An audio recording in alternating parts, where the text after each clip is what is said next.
Oke, baik teman-teman. Selamat pagi sebelumnya. Salam sejahtera buat kita semuanya. Assalamualaikum warahmatullahi wabarakatuh. Oh, Oke, semoga tetap dalam keadaan sehat. Ya. Teman, mohon maaf ya, ini kita ajukan satu hari karena Kamis Jumat itu kan sepertinya libur Natal ya. Jadi mungkin ada beberapa teman-teman yang memang Natalan, sehingga di kelas yang lain pun kita mampatkan di hari Rabu. Jadi pas ada waktu kosong, kemarin kita coba mengarahkan teman-teman yang di hari Rabu, sebagian untuk presentasi di hari Selasa ya. Oke, semoga sehat-sehat ya. Ini ada Mbak Peggy, Mbak Adinda, Mbak Sinta, Mbak Mirda. Ini mungkin sebagian besar baru ketemu dengan saya ya di forum kuliah ya. Jadi kalau saya memang di Mercu Buana memang banyak ngajarnya di semester 5 ke atas teman-teman. Jadi kalau dari awal semester 1 sampai semester 5 memang tidak banyak ketemu dengan saya. Jadi teman-teman memang lebih banyak ketemu dengan saya di semester 5 ke atas ya. Oke, teman-teman, ini coba sedikit lagi saya refresh ya untuk konsep di praktikum intervensi organisasi.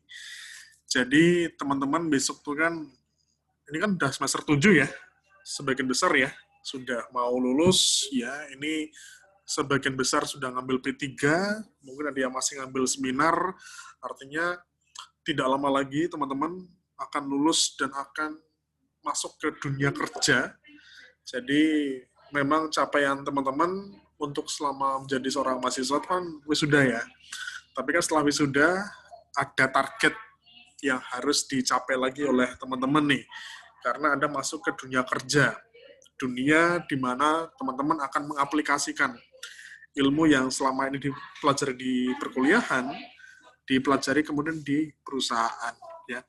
Oke, konsepnya di intervensi organisasi, ini kan teman-teman akan belajar bagaimana menangani beberapa permasalahan ya di perusahaan. Nah, makanya dari kegiatan praktek ini, teman-teman sekaligus kita memberikan gambaran, memberikan wawasan bahwa di setiap perusahaan, setiap organisasi, itu kan selalu ada masalah ya, ada problem. Ini yang perlu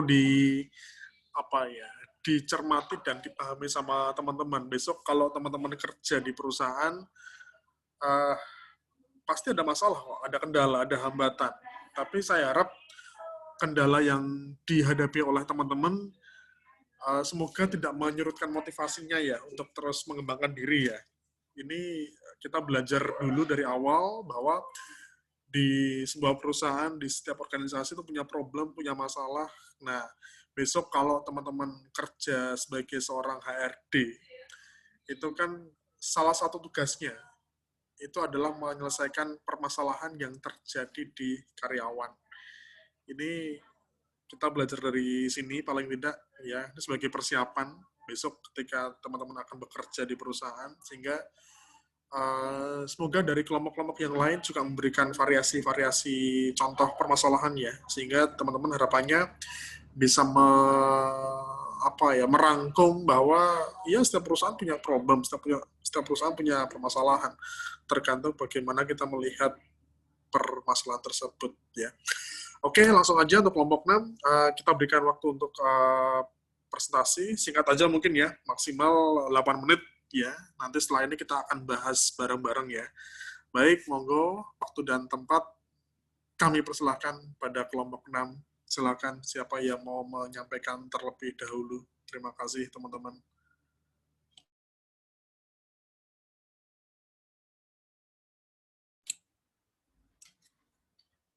Baik, selamat pagi. Oke, selamat pagi. Terima kasih kepada Prof. Fahmi buat waktunya. Kami dari kelompok 6 akan mempresentasikan tugas kami. Perusahaan yang kami jadikan subjek adalah Propertinya Deso. yang berlokasi di Kerakitan, RT 7, Ringin Harjo, Bantul, Yogyakarta. Perusahaan ini bergerak di bidang furniture. Pendirinya sendiri adalah Jeremy dan anggotanya ada Toby, Rico, Surya, Anton, Gian, dan Ian. Latar belakang perusahaan, Propertinya Deso merupakan usaha yang bergerak di bidang furniture yang didirikan pada tanggal 6 Agustus 2020 oleh Jeremy. Alasan didirikannya Propertinya Deso karena adanya kemauan remaja-remaja Desa Kerakitan untuk berkreasi di bidang perkayuan. Selain itu, Propertinya Deso didirikan untuk mengisi waktu luang agar anggota lebih produktif dan dapat menyalurkan kreativitas serta menambah penghasilan anggota yang work from home. Lalu, Propertinya Desa juga memiliki visi dan misi. Visinya yaitu mampu berkembang, mandiri, kreatif, dan inovatif. Misinya adalah menyediakan pelayanan yang bermutu, berkualitas, dan mampu bersaing. Nah, menurut owner, visi misi perusahaan tersebut telah disosialisasikan dan setiap anggota telah mengetahui visi misi yang ingin dicapai oleh perusahaan Propertinya Deso. Selanjutnya mungkin akan dipresentasikan oleh teman yang lain.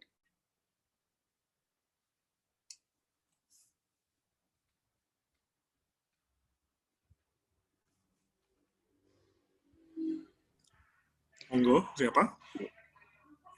Ya, di sini saya Peggy Natiapsari. Lanjutannya, kegiatan yang dilakukan Propertinya Deso adalah membuat furniture yang terbuat dari kayu seperti rak kayu, kursi minimalis, ataupun produk lain yang dipesan oleh konsumen. Oleh karena itu, output yang dihasilkan perusahaan berupa omset, produk, dan layanan. Produk yang dihasilkan oleh Propertinya Deso memiliki kualitas yang cukup baik karena dibuat sesuai dengan desain permintaan konsumen. Sedangkan untuk output berupa layanan, Propertinya Deso menyediakan layanan untuk mengantar produk yang dipesan ke tempat tujuan konsumen, khususnya daerah Bantul, Sleman, dan Jogja.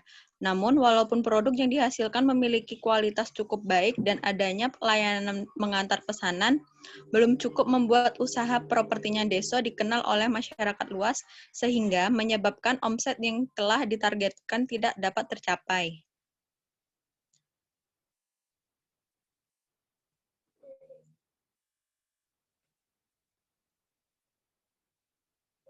Selanjutnya,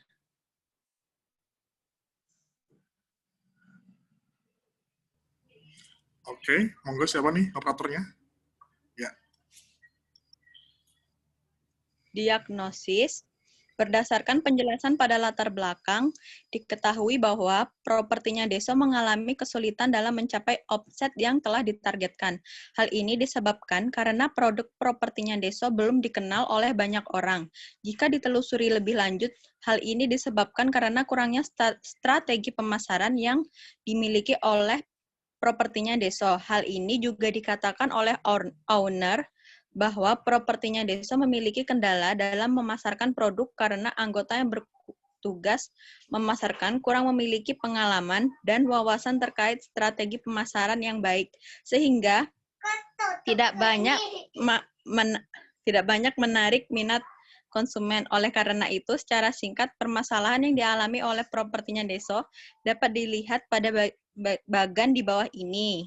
Kurangnya strategi pemasaran menyebabkan tidak dapat tercapainya omset yang telah ditargetkan. Mungkin teman yang lain ingin melanjutkan.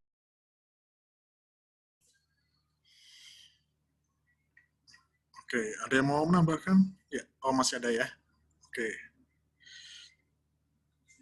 Ya, rancangan intervensinya, silahkan.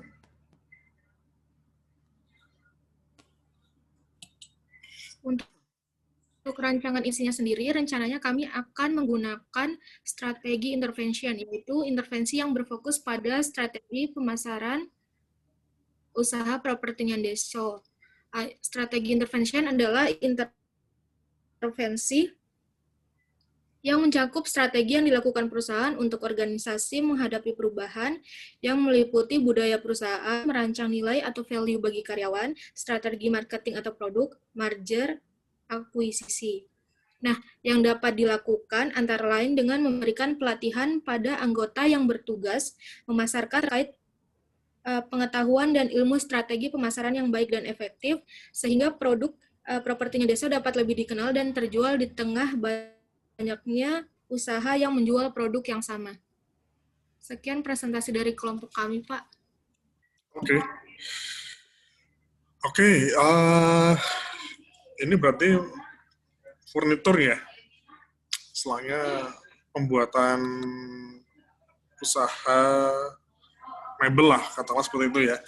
Oke, ini siapa yang, atau misalnya ada yang punya koneksi di sini, atau ini punya salah satu dari anggota kalian? Sebenarnya ini punya salah satu dari kita, yaitu Jeremy, Pak. Cuman hari ini Oke. berhalangan hadir, jadi mungkin kemarin yang wawancara Mbak Peggy mungkin bisa ditolong di... Oke, nanti kan aja ya. Kita santai aja ya sambil ngobrol ya, teman-teman ya. Iya, Pak. Oke, ini perusahaan furnitur. Ini berarti mereka bikin dari awal, misalnya dari kayu sampai jadi mebel, atau hanya reseller, atau hanya semacam apa ya jenenge, dropshipper gitu. Bikin dari awal. Ya, saya mau menjawab, Pak. Jadi mereka ini bikin barangnya ini dari barang mentahnya, Pak. Jadi mereka produksi sendiri. Oke. Seperti itu. Produksi sendiri ya. Ya. Oke, satu hal saya kira teman-teman, ya besok kalau teman-teman kerja di perusahaan, pastikan juga mempelajari soal target sama tujuan perusahaan ya. Jadi setiap perusahaan, setiap organisasi itu kan punya target beda-beda, punya rencana ke depan juga berbeda-beda, dan nanti implementasinya, penerapan di perusahaannya juga akan pasti mengikuti dari target perusahaan. Kalau misalnya memang target atau mungkin perusahaan yang memang sudah besar banget ya, perusahaannya sudah berskala nasional, itu targetnya jauh ke depan. Dia udah punya planning bahkan 2-3 tahun ke depan mau seperti apa. Dan itu akan tergambarkan dalam setiap rencana kerja yang dilakukan oleh karyawan.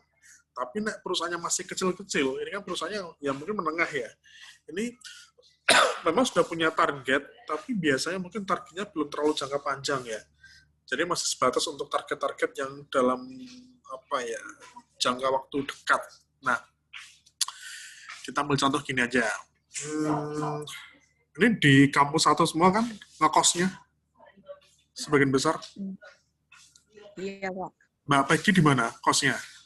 Kalau Peggy enggak ngekos, Pak, rumah. Rumah. Kamu asli mana, Peggy?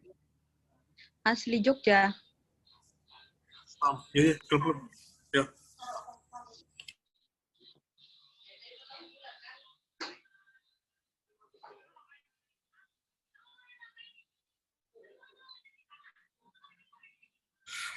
Oke. Pada tahu warung amanah nggak, teman-teman? Warung amanah. Ya, Pak. Pada tahu warung amanah nggak? Dekat kampus satu. Ada warung amanah. Itu jualannya lele, ayam, dan sebagainya. Tahu nggak? Pernah jajan nggak? Nggak tahu? Nggak tahu. Nggak tahu. Bu Bagas tahu soto? Tahu, Pak. Tahu. Mbak Dina sering ke Bu Bagas nggak? Makan soto di sana? Dulu, Pak. Pas kemarin sebelum pandemi sering ya, sebelum pandemi ya? Iya. Intensitasnya seberapa sering? Dalam seminggu? Setiap hari? Enggak juga sih, Pak. Kira-kira seminggu berapa kali di sana? 3 kali. 3 kali, oke. Mbak Peggy? Jarang sih, Pak. Jarang. Ini yang lain nih, ada Mbak Melia, Mbak Mirda, Mbak Sinta. Halo?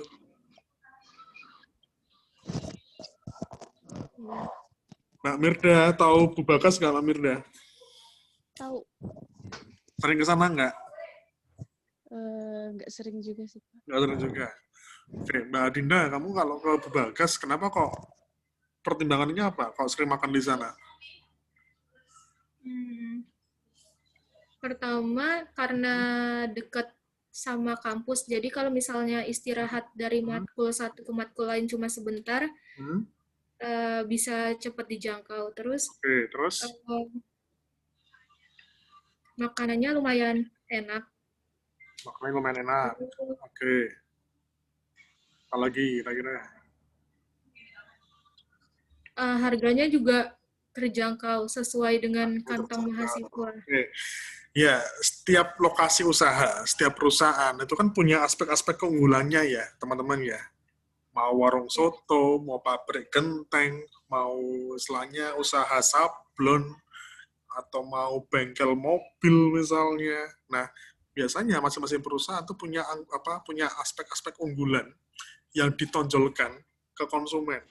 Misalnya di warung soto Bu Bagas, mungkin dari sotonya enak misalnya, mungkin harganya lebih murah ya. Di tempatnya Pak Kus misalnya, tahu Pak Kus dong? Di Pak Kus misalnya variasi lauknya banyak misalnya, terus bisa ngutang di sana misalnya. Nah, ada beberapa unggulan yang membuat akhirnya konsumen datang ke situ. Nah, kalau dari pabrik furnitur ini, istilahnya propertinya Deso ini, tadi di awal teman-teman sebenarnya sudah mengarahkan sih ke output-nya kan, soal omset dan sebagainya, ada pelayanan, ada produk dan sebagainya. Nah, mungkin lebih dibuat detail. Jadi kalau misalnya masih sempat ya, nanti coba rembangkan sama Mas Jeremy seperti apa. Karena kalau misalnya di pelaksanaan intervensi yang sebenarnya ya, kalau kita di konsultan, kita kerja di biro psikologi, kita menangani masalah di suatu perusahaan, pertama kita harus tahu dulu ukuran sukses sebuah perusahaan apa. Produknya misalnya, itu produknya apa yang membedakan dengan produk yang lainnya. Terus yang kedua, soal pelayanannya. Yang seperti apa nih yang ditargetkan oleh si perusahaan terkait dengan kepuasan pelayanan. Terus yang ketiga, apalagi kira-kira ada nggak yang menjadi unggulan dari sebuah perusahaan? Ini yang menjadi poin awal ya untuk menentukan output-nya sebuah perusahaan.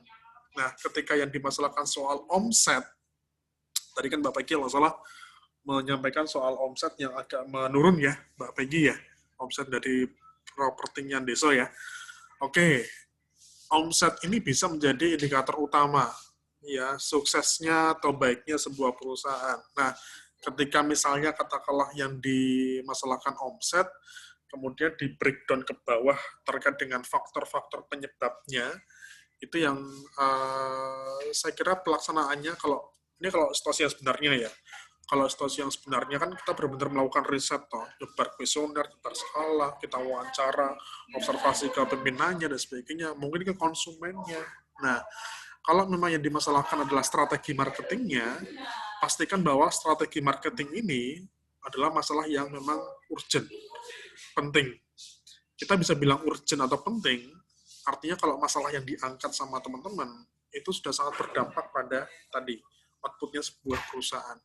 Nah, apakah memang strategi marketing ini menjadi masalah yang urgent, itu yang nanti sambil di cross-check ya, teman-teman ya.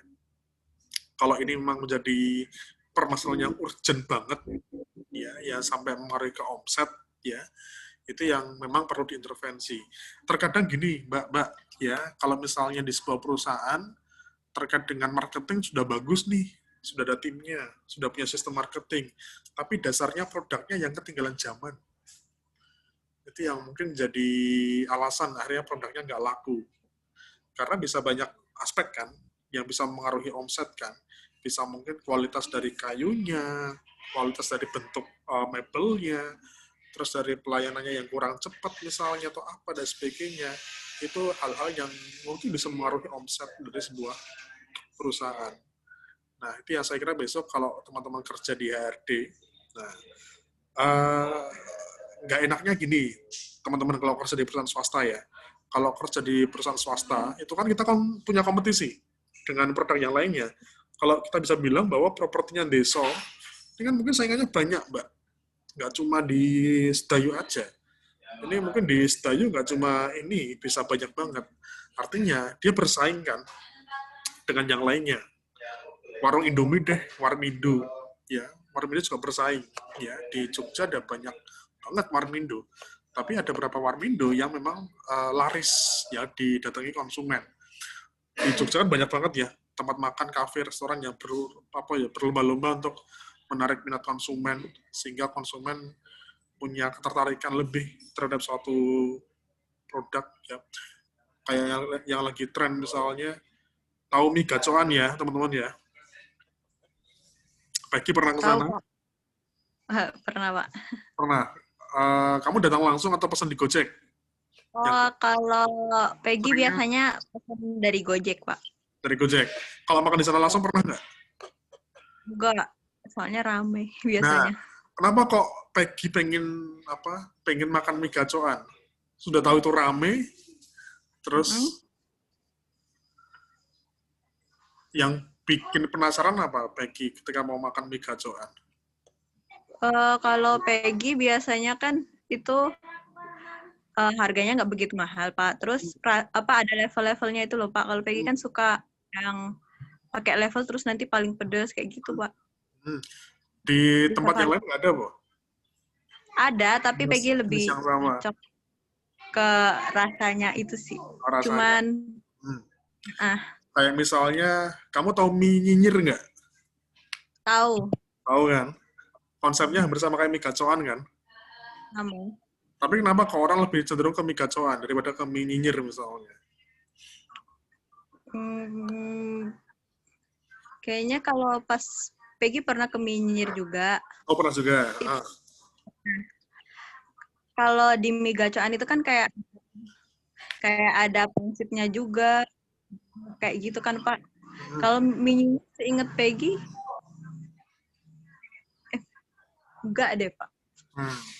Ya, berarti kan ada beberapa aspek yang lebih disukai oleh konsumen kan, sehingga memutuskan untuk lebih memilih produk tersebut. Nah, ini kan bisa menjadi acuan awal loh. Ini kayak kita ngomongin lagi soal praktikum kewirausahaan ya. Makanya kalau setiap usaha itu kan berlomba-lomba untuk menarik minat para konsumennya. Kan? Nah, biasanya nanti kita melihat dari sisi SDM-nya. Ini sebenarnya arahnya sudah benar ya, bahwa strategi marketingnya disalahkan, tanda kutip, terus solusinya adalah belum ada karyawan yang berkompeten ya untuk bisa kerja sebagai marketing ya. Nah, ini kalau misalnya dibawa ke situasi yang sesungguhnya, besok kalau teman-teman, ini kalau lulusan psikologi, PIO, itu kan sebenarnya bisa kerja di marketing kalian. Iya. Tapi konsepnya kerja di marketing, itu kan melihat dari sisi konsumennya. Kita bikin semacam media promosi, kita bikin semacam prosedur untuk promosi produk, tapi kita melihat dari sisi konsumennya. Artinya, ngambil perilaku konsumen nggak, teman-teman?